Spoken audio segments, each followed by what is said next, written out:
Bienvenue à notre nouvelle série de balados dédiée à la sensibilisation des communautés canadiennes aux objectifs de développement durable des Nations unies. Grâce au financement généreux du gouvernement du Canada, nous avons l'opportunité de permettre aux jeunes francophones de partout au pays de créer des épisodes inspirants en collaboration avec notre équipe. Ensemble, nous explorerons des sujets essentiels pour un avenir durable et équitable. Préparez-vous à découvrir des idées lumineuses et des initiatives stimulantes qui façonnent et améliorent notre monde. Bonne écoute!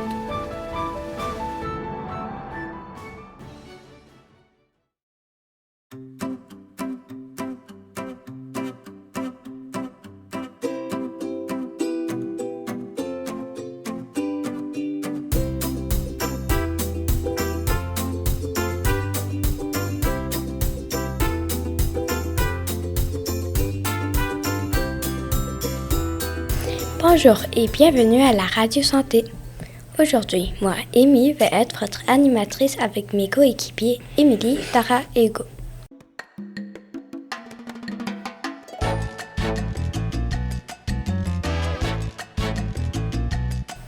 Ces jours-ci, je trouve que les gens en Amérique du Nord mangent pas très santé, surtout les adolescents. Et toi, qu'en penses-tu, Émilie? C'est vrai. Je pense que c'est beaucoup plus après l'école. Ils visitent beaucoup de cafés qui ont beaucoup de sel, de sucre, de gras et pas assez de fruits et légumes comme McDonald's, Starbucks, Tim Hortons, etc. Et pourquoi? C'est surtout les prix. Les cafés que tu viens de nommer ont des prix très bas et les adolescents ont surtout faim et n'ont pas beaucoup de monnaie et ils sont très fatigués après l'école. En plus, la nourriture que tu manges n'affecte non seulement ta santé, mais comment tu te sens et tes études. Si tu manges des cochonneries, tu auras du mal à rester réveillé. Enfin, ce n'est pas nécessairement une question de choix. C'est parfois à cause de l'environnement où ils sont.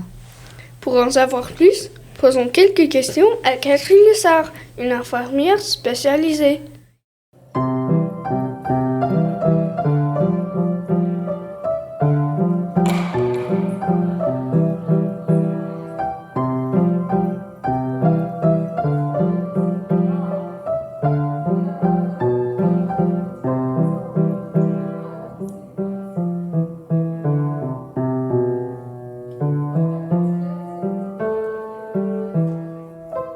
Bonjour, je m'appelle Émilie et je suis ici avec mes coéquipiers Hugo, Amy et Dara.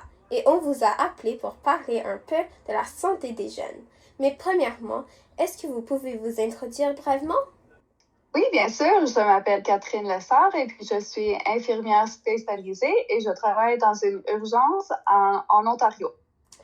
Oh, merci. Et que faites-vous dans la salle d'urgence? Eh bien, j'évalue les problèmes de santé avec de n'importe quel âge, de bébé jusqu'à vieil âge. Ah, c'est très intéressant. Et aujourd'hui, qu'en pensez-vous de ce que les jeunes mangent ou boivent? Eh bien, je sais que ça peut mener à des problèmes de santé. Par exemple, pour les petits bébés, c'est possible d'avoir des allergies au lait de vache qui peut mener à les parents amener les enfants de bébé parce qu'ils voient du sang dans les couches de bébé ou dans les selles du bébé. Alors, c'est très inquiétant ce qu'ils veulent. Alors, ils peuvent venir à l'urgence pour des problèmes comme ça. Et pour les jeunes plus âgés? Eh bien, je dirais que parfois, les jeunes plus âgés ne mangent pas assez de légumes et de fruits, qui peut mener à des problèmes de digestion, qui peut causer de la douleur au ventre. Et est-ce que tu penses qu'il y a trop de personnes qui vont au comme fast food, restauration rapide, les places comme ça? Il n'y a vraiment pas assez de légumes ou de fruits ou de fibres dans la nourriture dans ce genre de restaurant, malheureusement. Ouais. Ça serait tellement bien s'ils pouvaient avoir de la nourriture comme accessible pour les jeunes qui est comme santé. Et quels sont les problèmes comme les plus fréquents? Eh bien, je dirais que les problèmes les plus fréquents à l'urgence qu'on voit, c'est des crises cardiaques, des accidents cérébrovasculaires, et puis ça vient de plusieurs années de mauvais choix d'alimentation. Alors, les problèmes chroniques peuvent causer ça. D'accord. Et pourrais-tu nous donner comme une ou deux choses pour améliorer la santé tout de suite parce que...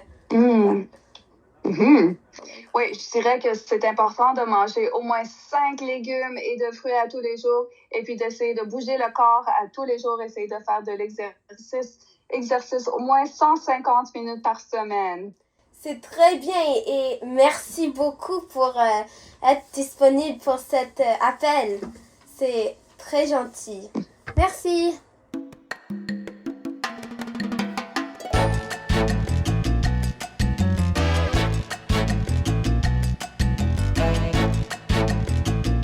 Maintenant, passons aux faits intéressants. Savez-vous qu'au Québec, certains jeunes passent plus de 30 heures par semaine sur des écrans? Vraiment? Wow! Y a-t-il des conséquences? Bien sûr. Quand tu es sur un écran, tu n'es pas actif. Donc, tu brûles pas des calories et tu deviens obèse. C'est tout? Ah non, il y a des conséquences infinies, mais je vais seulement vous nommer les plus importantes. La lumière bleue qui provient de nos écrans réduit la mélatonine qui est l'hormone qui t'aide à t'endormir le soir. Je ne savais pas. Ça te donne aussi un mal de cou, alors ça affecte ta posture. C'est terrible. Ça affecte aussi tes études et ton comportement. Mais comment? Chaque heure additionnelle diminue les chances d'avoir une bonne marque par 10%.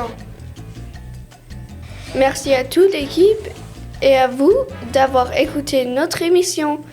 Maintenant, vous savez quoi faire pour rester en santé. À la prochaine!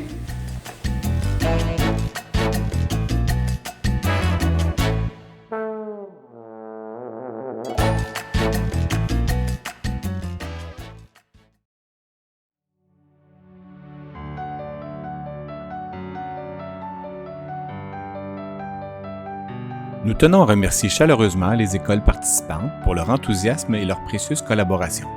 Votre engagement et votre créativité ont été essentiels à la réalisation de cette série. Nous invitons tous nos auditeurs à suivre nos épisodes et à découvrir les autres contenus de notre chaîne Les Idées Lumineuses.